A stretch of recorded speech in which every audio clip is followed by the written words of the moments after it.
మంచి రాజకీయాలు చేయాలని చెప్పి కూటమి నాయకులకి మేమందరం చెప్పడం జరుగుతుంది. కాబట్టి మేయర్ దగ్గర స్వతంత్రంగా వెళ్ళి మనం పనులు చేయించుకున్నాం. మరి ఈరోజు ఇన్ని కోట్ల రూపాయల వర్కులు జరిగాయంటే అప్పట్లో ఉన్న కమిషనర్లు కానీ అప్పుడున్న మేయర్ గారే బెటరు, మరి ఇప్పుడైతే మనకు సుఖం లేదు అనే వాళ్ళ తాలూకా ఎవరైతే తెలుగుదేశం కార్పొరేటర్లు ఉన్నారో ఆ తెలుగుదేశం కార్పొరేటర్లు మరి మన దగ్గర నుంచి వెళ్ళిన కార్పొరేటర్లు కూడా చాలా బాధపడుతున్నారు.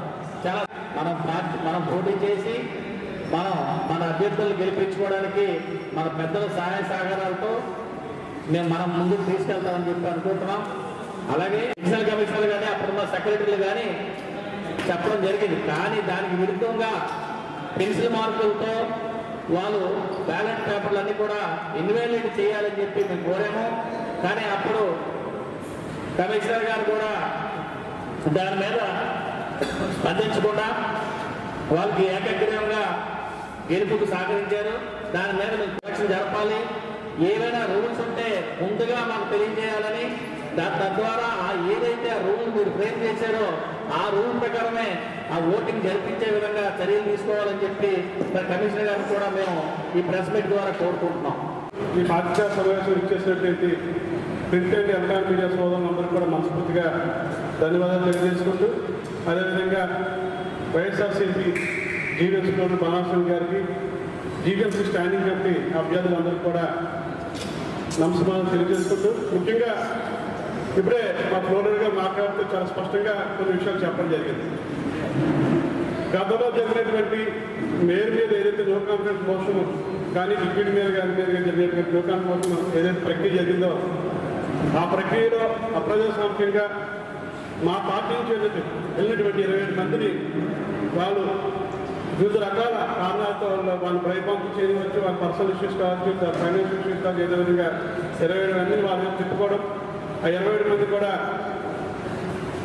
వారికి కూటమి ప్రభుత్వానికి అనుకూలంగా ఓడిపోయడం, తద్వారా మేయర్ డిప్యూటీ మేయర్ పదవులు ఆ రోజు దిగిపోవడం జరిగింది. ఈ జరిగినటువంటి ప్రక్రియకు సంబంధించి గతంలోనే వైఎస్ఆర్సీపీ పార్టీ న్యాయబద్ధంగా కలెక్టర్ గారికి నోటీస్ ఇవ్వడం జరిగింది. కలెక్టర్ గారితో పాటు దాన్ని కోర్టులో వేయడం, కోర్టు నుంచి కలెక్టర్ గారితో డైరెక్షన్ ఇవ్వడం, దాని డైరెక్షన్ ఫాలో చేసి కలెక్టర్ గారు దాన్ని 27 మందికి కూడా నోటీసులు జారీ చేయడం జరిగింది. ఎందుకు స్టాండింగ్ కమిటీ ఎలక్షన్ నోటిఫికేషన్ ఇవ్వడం, స్టాండింగ్ కమిటీకి సంబంధించినటువంటి ఎలక్షన్ నోటిఫికేషన్ ఇచ్చి ఆగస్టు 6వ తేదీన ఎలక్షన్ పెట్టడం జరిగింది. ఈ పరిధిలో వాళ్ళ మీద ఎవరి మీద అయితే ఆరోపణ నుండి కలెక్టర్ గారి నోటీస్ ఇవ్వడం జరిగిన వాళ్ళందరూ కూడా డిస్క్వాలిఫై చేసి ఆ 27 మంది లేకుండా మిగతా వాళ్ళతో ఈ స్టాండింగ్ కమిటీ ఎలక్షన్ పెట్టాల్సిన కోరామని మీ ద్వారా అంటే ఆ రోజు కమిషనర్ గారికి కోరడం జరిగింది. కానీ కోర్టు డైరెక్షన్ ఇచ్చి వీరి మీద ఎటువంటి చర్యలు తీసుకోవాలని chief election commissioner of district ఆయన చెప్పడం జరిగితే ఆయన ఆ ప్రక్రియ ఉంటుందిగానే ఈ రకమైనటువంటి ఎలక్షన్ కట్టడం అనేది ఎంతవరకు సమంజసమో త్వరలోనే రేపే దాని మీద మేము కోర్టుకు వెళ్ళడం జరిగింది. కోర్టు కూడా రేపు దీని మీద ఒక ఫైనల్ డెసిషన్ కూడా ఇవ్వడం జరుగుతూ ఉంది. రేపు పార్టిసిపేట్ చేసే పరిస్థితి ఉంటుంది. వీటిలో కొంతమంది ఆల్రెడీ కార్పొరేట్లు అందరూ కూడా భయపడుతూ వారు కూడా మాతో కూడా టచ్లో రావడం జరిగింది. అన్నా మేము చేసిన తప్పు మమ్మల్ని క్షమించండి, మీరైతే మీరు ఏ విధంగా దీన్ని రెక్టిఫై చేయగలమని మా దగ్గరకు వచ్చేటువంటి పరిస్థితులు మా జిల్లా అధ్యక్షుడు వారు అయితేనండి, బొత్స సత్యనారాయణ గారు అయితేనండి, లేకపోతే మా ఇన్ఛార్జ్ బొత్స గారు అందరూ కూడా వారితో టచ్లో రావడం జరిగింది. ఈ విధంగా జరుగుతున్నటువంటి ఈ ప్రక్రియను అంతా కూడా జరుగుతున్నటువంటి ఈ ప్రక్రియలో కూడా ఏదైతే కమిషనర్ గారు ఏకపక్ష చర్యలు తీసుకున్నారో దాన్ని అందరూ కూడా మేము అందరూ కూడా వ్యతిరేకిస్తూ ఉన్నాం.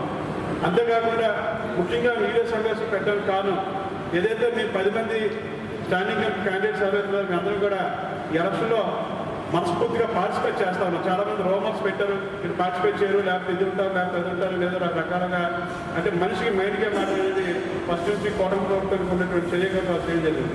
కానీ మేము అందరూ కూడా 10 మంది కూడా రేపు ఆగస్టు 6వ తేదీన జరిగేటువంటి స్టాండింగ్ కమిటీ ఎలక్షన్ మేము అందరూ పార్టిసిపేట్ చేస్తా ఉన్నాం.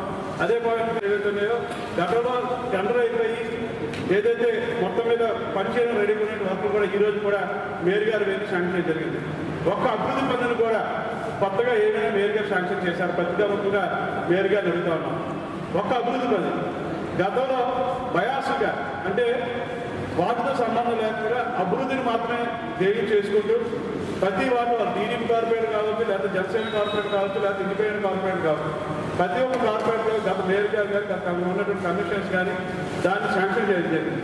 తీసుకెళ్ళి అర్జీ పెట్టినట్టయితే దాన్ని తీసి పక్కకు పెట్టడం జరుగుతాం. పెట్టడం జరగడమే కాకుండా అభివృద్ధి పని ఏదైనా చేయాలంటే ఆ కన్సర్న్ ఎమ్మెల్యే గారు ఎంతిస్తే కానీ అభివృద్ధి పని చేయడం జరగదు అని చెప్పడం జరుగుతుంది. ఇంతకుముందు ఒక మ్యాట్ కొనుక్కోవాలంటే 300 నుంచి 500 రూపాయలు బెస్ట్ క్వాలిటీ మ్యాట్ మన ఇంట్లో మనం యోగా చేసుకోవడానికి మనం వాడేటువంటి మ్యాట్. అలాంటిది ఈ యోగా నుంచి మ్యాట్ ఎటువంటి మ్యాట్ ఇచ్చారు, పలచడి మ్యాట్ అంటే స్ప్రింగ్ ఉన్నటువంటి ఒక షీట్ని కట్ చేసి దాన్ని మ్యాట్తో అందరికీ డిస్ట్రిబ్యూట్ చేయడం జరిగింది. ఈరోజు ఏం చెప్తా ఉన్నారంటే 615 రూపాయలకి ఒక యోగాంధ్ర మ్యాప్కి బిల్లు ఇచ్చేటువంటి ప్రక్రియ జీవీఎంసీ ద్వారా జరుగుతూ ఉంది. అది కూడా మేయర్ గారి ఆధ్వర్యంలో జరుగుతూ ఉంది. అంటే ఎంత అభివృద్ధికి వీళ్ళందరూ పాల్పడుతున్నారో ఒకసారి ఆలోచించాలి. అది మనం ఖర్చు పెడతా ఉన్నాం. దేనికి ఎంత ఖర్చు పెట్టామని మీరు దయచేసి పత్రికాముఖంగా చెప్పాల్సిందే కోరుతున్నాం. మేము డిమాండ్ చేస్తాం. డిమాండ్ చేయడం ఎందుకంటే యోగాంధ్రకి 350 కోట్లు ఖర్చు పెట్టామని గౌరవ ముఖ్యమంత్రి గారు కానీ అక్కడ ఉన్నటువంటి కన్సర్న్ మినిస్టర్ గారు చెప్పడం జరిగింది. అదే 430 కోట్లు కట్టేటువంటి రుషికొండ దగ్గర ఉన్నటువంటి భవనాలు ఏవైతే అధికార భవనాలు అవుతున్నాయంటే ఆ రోజు దాన్ని గగ్గోలు పెట్టారు. ఈరోజు ఒక పర్మనెంట్ స్ట్రక్చర్తో ఉన్నటువంటి భవనాలతో మీరు ఆ రోజు సోషల్ మీడియాలో కానీ వాటిలో కానీ డబ్బులు గవర్నమెంట్ డబ్బులు చాలా విపరీతంగా ఖర్చు పెడతా ఉన్నారు. గవర్నమెంట్ చాలా ఇచ్చేసింది, అది చేసింది చాలా రకాల సోషల్ మీడియాలో మీకు ఉన్నటువంటి పచ్చ మీడియా ద్వారా అందరూ చెప్పడం జరిగింది.